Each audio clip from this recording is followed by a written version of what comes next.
सुन पहले ऐसे ऐसे डालो। पवन सिंह ने गुंजन सिंह को सिखाया अंगूठी पहनाना। जी हाँ, पवन सिंह ने गुंजन सिंह की पत्नी का बर्थडे सेलिब्रेट किया और गिफ्ट भी दिया।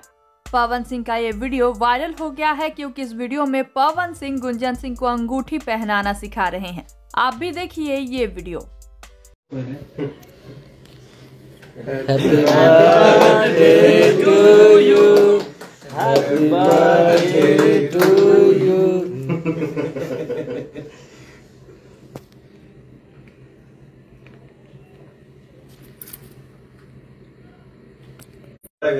तू ही किया था। तो टीका लगा था उनके। भैंसुर है ना। भैया खुद खा लेंगे तो हमारा तो बस खा लो।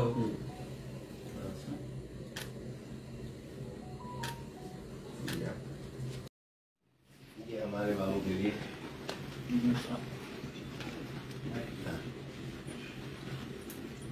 भैया हमेशा एकदम मस्त रहिए आप लोग, ठीक है। दाहिना हाथ से पहना पगला।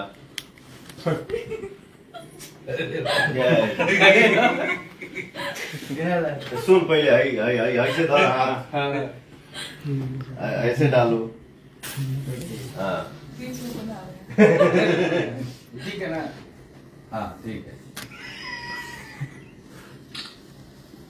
चलो happy birthday. Happy birthday. Happy birthday भाभी। जय श्री राम। जय श्री राम। ठीक है बेटा, आप आराम करिए। वेल, इस खबर पर आप सबकी क्या है राय, बताइए हमें नीचे कमेंट बॉक्स में। और भी ऐसे ही खबरों के लिए सब्सक्राइब कीजिए हमारे चैनल को।